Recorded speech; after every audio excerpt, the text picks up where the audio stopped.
हाल शहर में तृणमूल कांग्रेस कार्यकर्ता बिरजू केपट की पुलिस हिरासत में मौत के मामले को लेकर सियासत तेज हो गई है। मामले में पुलिस की भूमिका पर सवाल उठाने के बीच मुख्यमंत्री शुभेंदु अधिकारी मृतक के घर पहुंचे और परिवार के सदस्यों से मुलाकात की। इससे एक दिन पहले पूर्व मुख्यमंत्री ममता बनर्जी भी मृतक के परिजनों से मिलने हाल शहर पहुंची थी। बताया जा रहा है कि शुक्रवार को हाल शहर निवासी और तृणमूल कार्यकर्ता बिरजू केपट को विभिन्न आरोपों के तहत गिरफ्तार किया गया था। गिरफ्तारी के बाद पुलिस लॉकअप में उनकी अचानक मौत हो गई। घटना के बाद परिवार की ओर से पुलिस पर गंभीर आरोप लगाए गए हैं। मुख्यमंत्री शुभेंदु अधिकारी के साथ परिवहन एवं श्रम विभाग के मंत्री अर्जुन सिंह, बीजपुर के विधायक सुदीप्त दास, राजेश कुमार, सौमित्र चट्टोपाध्याय, कौस्तुभ बागची समेत कई नेता और स्थानीय प्रतिनिधि भी मृतक के घर पहुंचे। परिवार से मुलाकात के बाद मुख्यमंत्री शुभेंदु अधिकारी ने कहा कि प्रारंभिक जांच में पूरे मामले पुलिस की लापरवाही के संकेत मिले हैं। इसी के मद्देनजर हाल शहर थाने के आईसी को क्लोज करने और मामले के जांच अधिकारी को निलंबित करने का निर्णय लिया गया है। मुख्यमंत्री की ओर से मृतक के परिवार के एक सदस्य को सरकारी नौकरी देने और परिवार को 10 लाख रुपए की आर्थिक सहायता देने पर भी विचार किए जाने की बात कही गई है। वहीं मुख्यमंत्री ने पूर्व मुख्यमंत्री ममता बनर्जी से भी सुरक्षा व्यवस्था को लेकर अपील की। उन्होंने कहा कि ममता बनर्जी को जेट श्रेणी की सुरक्षा प्राप्त है, इसलिए उन्हें अपने कार्यक्रम और आवागमन की जानकारी पुलिस को देनी चाहिए ताकि उनकी सुरक्षा के लिए आवश्यक इंतजाम किया जा सके। मुख्यमंत्री ने उन्हें हर संभव सुरक्षा सहयोग का आश्वासन दिया। बिरजू केपट की पुलिस हिरासत में मौत के बाद मामला राजनीतिक रूप ले चुका है। एक और परिवार पुलिस की भूमिका पर सवाल उठा रहा है। वहीं प्रशासन ने शुरुआती जांच के आधार पर संबंधित पुलिस अधिकारियों के खिलाफ कार्रवाई की है। अब विस्तृत जांच में मौत की वास्तविक परिस्थितियां और पुलिस की भूमिका को लेकर स्थिति और स्पष्ट होने की उम्मीद है।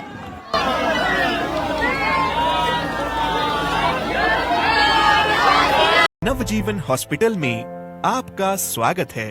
अनुभवी डॉक्टर, आधुनिक तकनीक और समर्पित देखभाल, सब कुछ एक ही छत के नीचे। नवजीवन हॉस्पिटल, जहां होती है स्वस्थ जीवन की शुरुआत। चेक पोस्ट ट्रेडियम बिल्डिंग, 3rd फ्लोर, सिलीगुड़ी।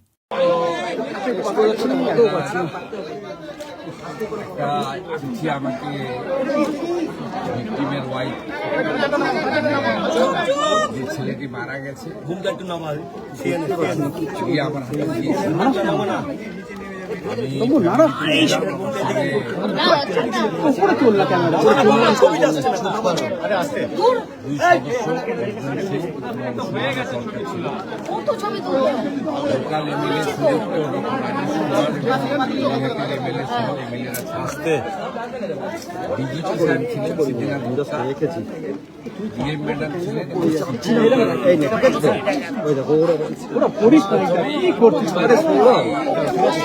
সরকারের পক্ষ থেকে কৃতজ্ঞতা জানিয়েছি।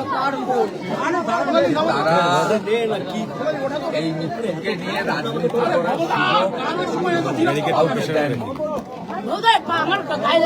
গতকাল প্রাক্তন মুখ্যমন্ত্রী এসেছিলেন, আমাকে বলতে বলছেন প্রাক্তন মুখ্যমন্ত্রী এসেছিলেন, সেখানেও ওনারা বাড়ির লোকেরা দেখা তো করেনি। ওনার দাদা শুধু বলেছিলেন যে আমি বিচার চাই, বিচার দিতে পারবে লোকাল প্রশাসন, অর্থাৎ তিনি পুলিশ এবং রাজ্য প্রশাসনের উপর আস্থা রেখেছেন। এটা একটা বড় পাওনা। পশ্চিমবঙ্গের রাজনীতিতে বিভিন্নভাবে, ধরুন কোথাও পুলিশের গুলি চালনাতে, সেখানে পুলিশের দোষ বা অন্য কার দোষ আমি জানি না, রাজনৈতিক সংঘর্ষে, বোমাবাজি, বন্দুকবাজি, সংগঠিত রাজনৈতিক সন্ত্রাস এবং পুলিশের হেফাজতে বা রাজনৈতিক হেফাজতে অনেককে রাজনৈতিকভাবে তুলে নিয়ে গিয়েও খুন করা হয়েছে। এমন অনেক উদাহরণ রয়েছে এই পশ্চিমবঙ্গে। কিন্তু আপনারা, আমি প্রয়াত জ্যোতিবাবুর কথা বলবো না, প্রয়াত বুদ্ধবাবু এবং প্রাক্তন মুখ্যমন্ত্রী মমতা ব্যানার্জির সময়ে একটা উদাহরণ দেখাতে পারবেন না যে রাজ্য সরকারের প্রশাসনিক প্রধান মুখ্যমন্ত্রী তিনি রাজ্য মন্ত্রিসভার সদস্য ডিজিপি তাকে সাথে নিয়ে রাজনৈতিক ভিন্নমত পোষণ করা লোকের বাড়িতে এসেছেন। তার বক্তব্য শুনে তাকে সরকারের যে কর্তব্য সেটা পালন করার জন্য এই উদাহরণ আপনি পাবেন না, যেটা আমাদের সরকারের সময় আপনারা দেখতে পাচ্ছেন। পরিবারও কমপ্লিটলি তৃণমূল পরিবার, ওর মিসেস কাউন্সিলর, তারাও বর্তমান সরকার এবং পুলিশ প্রশাসনের উপরে হায়ার লেভেলের উপর, লোকাল পুলিশের উপর ওদের অভিযোগ আছে। সিপি ডিজিপির উপরে, ডিএম এর উপরে, চিফ মিনিস্টারের উপরে, লোকাল এমএলএ এর উপরে কনফিডেন্স রেখেছে। এটা আমাদের বড় পাওয়া। ওনার পরিবার আমার কাছে দুটো জিনিস চেয়েছেন। বলেছেন পুলিশের হেফাজতে মারা গেছে এবং আমরা জেনেছি শারীরিক অত্যাচার হয়েছে। আপনাকে দোষী পুলিশদের বিরুদ্ধে কঠোর ব্যবস্থা নিতে হবে। দ্বিতীয়, উনি বলেছেন দুটো বাচ্চা আছে, উনি আর্নিং মেম্বার ছিলেন, এদের পড়াবো কি করে, আমি খাবো কি? আপনাকে আমার ভবিষ্যতের দায়িত্ব নিতে হবে, বাচ্চাদের পড়ানো। তৃতীয়টা উনি বলেননি, আমরা করেছি। আমি ওনাদেরকে যেটা বলেছি সেটা আপনাদের বললাম, যে পুলিশের লকআপে বা হেফাজতে মারা গেছে, এটা তো দিনের আলোর মতো সত্যি। কতটা শারীরিক অত্যাচারে মারা গেছে বা কিভাবে মারা গেছে এটা আমি বা ডিজিপি সাহেব বলতে পারবো না। 3 জন ডাক্তারের নেতৃত্বে যে পোস্টমর্টম হয়েছে ভিডিওগ্রাফি দেখে, তাদের রিপোর্ট যতক্ষণ না পুলিশ আইও কালেক্ট করছে ততক্ষণ এটাতে কনক্লুশনে আসা যাবে না যে পুলিশের গাফিলতি প্রমাণিত, কারণ তাদের কাস্টডিতে মারা গেছে। এবারে কতটা কি অত্যাচার করেছে ইন ডিটেলস পিএম রিপোর্টে পাওয়া যাবে। আমরা প্রাথমিকভাবে থানার আইসি কে ক্লোজ করছি পুলিশ লাইনে, আর আইও ইনভেস্টিগেটিং অফিসার তাকে সাসপেন্ড করছি। ম্যাজিস্ট্রিয়াল ইনকোয়ারি এক্ষেত্রে প্রোটোকল ম্যান্ডেটারি। সাধারণত ডেপুটি ম্যাজিস্ট্রেট লেভেলে বা এসডিও লেভেলে ইনকোয়ারি হয়।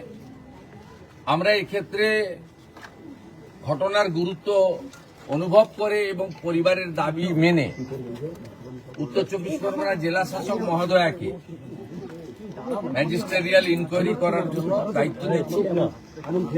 চিফ সেক্রেটারি বিকালের মধ্যে তার নোটিফিকেশন বের করে দেবেন, অফিসিয়াল অর্ডার বের করে দেবেন। আমি ফিরে গিয়েই করে দেবো ফাইলে সই। সেকেন্ড হচ্ছে, ওর পরিবারকে আমি হোম মিনিস্টার, বছরে 3টে অ্যাটেন্ডেন্ট পাই। আমি ওর স্ত্রীকে আমার অ্যাটেন্ডেন্ট হিসেবে চাকরি দিলাম। উনি শোক কাটিয়ে ওঠার পরে লোকাল থানার সঙ্গে অ্যাটাচ থাকবেন এবং 12 মাস 15,000 টাকা করে এরা পায় অ্যাটেন্ডেন্ট। 12 মাস কমপ্লিট হলে গ্রুপ ডিতে পার্মানেন্ট হয়ে যায়, কারণ বাকি চাকরি তো পরীক্ষা দিয়ে হয়, আমরা তো ভাবে চাকরি দিতে পারি না। C agreed. আমরা থার্ড যেটা বলেছি যে মৃত্যু অর্থ দিয়ে হয় না, কিন্তু সব প্রদেশেরই সরকার, কেন্দ্রের সরকার একটা দায়িত্ব থাকে। এই জন্য CM relief fund, PM relief fund, এই জন্যই ডিজাস্টার ম্যানেজমেন্ট ফান্ড, এই জন্যই থাকে, ব্যবস্থা থাকে সরকারের। ওরা আমাদের কাছে অর্থ চায়নি, কিন্তু আমি চিফ মিনিস্টার রিলিফ ফান্ড থেকে 10 লক্ষ টাকার একটি চেক আপনার মিসেসকে দিয়েছি। যেটা আপনাকে নিতে হবে না, আপনাকে একটা চাকরি, ছোট চাকরি হলেও দিলাম আমরা। দুটো বাচ্চার নামে আপনি এমআই করে দেন, পড়াশোনাটা দেখতে হবে। আর পোস্টমর্টম রিপোর্টে যা আসবে এবং ডিস্ট্রিক্ট ম্যাজিস্ট্রেটের নেতৃত্বে ম্যাজিস্ট্রিয়াল ইনকোয়ারিতে যা রেকমেন্ডেশন দেবে তার ভিত্তিতে পরবর্তী পদক্ষেপ আমরা মেনে চলব। কাস্টোডিয়াল ডেথের ক্ষেত্রে সুপ্রিম কোর্টের, এনএইচআরসির এবং রাজ্য সরকারের নিজস্ব কিছু ব্যবস্থা রয়েছে, সেই ব্যবস্থা মেনেই এটা করবে। ডিজিপি সাহেব পার্সোনালি এবং হোম সেক্রেটারি ম্যাডাম পার্সোনালি এটা লুক আফটার করবে এবং আমাকে রিপোর্ট দেবে এবং এমএলএ এবং সিপি প্রপারলি লোকাল ফ্যামিলিকে ইনফর্ম করতে থাকবে যে সরকারের ইনভেস্টিগেশন এবং তার অ্যাকশনের প্রসিডিওরটা কি। গতকাল মমতা ব্যানার্জি এসেছিলেন, বিভিন্ন অভিযোগ করেছে। তিনি অভিযোগ করছিলেন তাকে নাকি মারার চেষ্টা হয়েছে ইত্যাদি ইত্যাদি কিছু। আমি আপনাকে প্রথমত বলি, উনি প্রাক্তন মুখ্যমন্ত্রী এবং একজন বিশিষ্ট রাজনৈতিক নেতা বা নেত্রী হিসাবে প্রোটোকল পান, জেট প্লাস নিরাপত্তা। আমাদের সরকার আসার পরে ওনার নিরাপত্তা তুলে নেওয়া হয়। উনি যেখানে খুশি যেতে পারেন, কিন্তু যেখানে পুলিশ মনে করে বা 163 থাকে সেখানে রেস্টেন করা হয়। যদিও আমার এই 3 মাস সময়কালে বাড়িপুরে 163 ছিল, যে 4 জনকে অ্যালাউ করা হয়েছে, আমাকে 104 বার হাইকোর্টে যেতে হয়েছে। উনি সব জ্ঞান না দিলেই ভালো। উনাকে আমি পরামর্শ দিতে পারি না, বয়সে বড়, মুখ্যমন্ত্রী হিসেবে অনুরোধ করব, আপনি প্রপারলি ডাইরেক্টর অফ সিকিউরিটিকে, সিপি কলকাতাকে, এডিজিএলওকে, যদি ডিজিপি আপনার পছন্দের না হয়ে থাকে, আপনি যাকে পছন্দ করেন, বা আপনার অফিস তো আছে, আপনার পার্টি আছে, এখনো ছোট হয়ে গেলেও আছে, ভেঙে গেলেও আছে, তা আপনি মেল করে আপনার শিডিউল জানালে আপনি যে প্রোটেকশন পান অ্যাজ পার ব্লু বুক, সেই প্রোটেকশন আপনি পাবেন। কালকে আপনি না জানিয়ে এসেছেন এবং ভারতীয় জনতা পার্টির কোন লোককে আমি ছবিতে দেখিনি। আমাদের এমএলএ বরঞ্চ জানার পরে লোকজনকে সরিয়ে নেওয়ার ব্যবস্থা করেছে। আর আমি সিপিকে ধন্যবাদ দেব, তিনি ডিসির নেতৃত্বে, আমি টিভিতে আপনারা এখনো দেখাচ্ছেন, মাঝে মাঝে দেখেছি, অন্তত কয়েকশো পুলিশ ছিল। এই পুলিশ মোবিলাইজেশন করতেও টাইম লাগে। এই পুলিশ মোবিলাইজেশন করতেও একটা থানাতে এত পুলিশ থাকে না, লাইনে থাকে, ব্যাটালিয়ানে থাকে, সেখান থেকে ফোর্স আনতে হয় যখন ভিআইপিরা আসেন। তা পুলিশকে আপনি কোনো সুযোগই দেননি। তারপরেও আমি বলবো কিছুই ঘটেনি। আর আপনার ওই পাথর টাথরের গল্প, ওগুলো সব মানুষ দেখেছে। আমি আপনাকে পরামর্শ না দিয়ে অনুরোধ করব, আপনি কোথাও গেলে পুলিশকে টাইম নিয়ে জানিয়ে আসবেন। যতটুকু ব্যবস্থা করার পুলিশ করবে এবং আপনার যদি কোনো লোক থাকে তার সঙ্গে লিয়াজো করেই করবে। আপনি যেখানে খুশি যেতে পারেন, কিন্তু আপনি 15 বছরে 315 জন বিজেপি কর্মীকে খুন করেছেন। এর সাথে অভয়ার মতো ইনসিডেন্ট অসংখ্য। আপনি কোথাও একবারও কোনো আপনার অপোজিট থটের লোকের বাড়িতে গিয়ে সহানুভূতি দেখিয়েছেন, এই উদাহরণ নেই।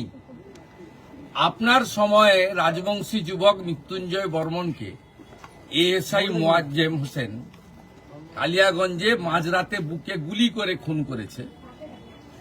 আপনি মৃত্যুঞ্জয় বর্মনের পরিবারের পাশে দাঁড়াননি, কিন্তু আপনার দলের কর্মী এবং আপনার দলের কর্মী স্ত্রী, যিনি তৃণমূল কংগ্রেসের এখানকার কাউন্সিলর, তার বাড়িতে রাজ্যের মুখ্যমন্ত্রী হাই লেভেল টিম নিয়ে এসে পরিবার যা যা চেয়েছে প্রাথমিকভাবে সেটা পূরণ করার মধ্য দিয়ে একটা মুখ্যমন্ত্রীর, শুধু দলের নয় রাজ্যের, এটা আপনাকে আমি বুঝিয়ে দিয়ে গেলাম, শিখিয়ে দিয়ে গেলাম। যেটা আপনি করতে পারেননি সেটা শুভেন্দু অধিকারী করার চেষ্টা করুন। Sir, today you visited the deceased wife, and this is the first time we have seen that CM visiting the another party member's house. Sir, kindly brief, sir. It's a very pathetic and painful incident. Yesterday, ex-CM tried to enter his family, but their family member opposed. They shown their faith and confidence to the state government and local administration. We visited the house and met with the wife of the victim along with my cabinet colleagues, local MLAs, Honorable DGP, Honorable District Magistrate and others. And the family submitted some specific demand and request to me. I am trying my best to fulfill their commitment. So what are the actions taken by you, sir? Initially, we are waiting for postmortem report. We suspended the local investigating officer and closed the officer in charge of the local police station because that person was in custody. Second thing, under the leadership of the district magistrate, the magisterial inquiry will start and they will find out the actual reason. State government declared one service to victim wife. She will engage soon, and on behalf of the state government, we handed over a 10 lakh rupees check to family. Family accepted it. We are satisfied. Sir, who attacked Mamata Banerjee? She alleges it was a planned attempt to assassinate her yesterday. And she alleging that towards the BJP workers. It's a political motive. Mamata Banerjee should look why a chief minister, the functioning of a chief minister, what type the public is need. In her regime, 315 BJP workers brutally killed by the Didentine. Not a single case. She visited the site. She met with the family, declared any compensation.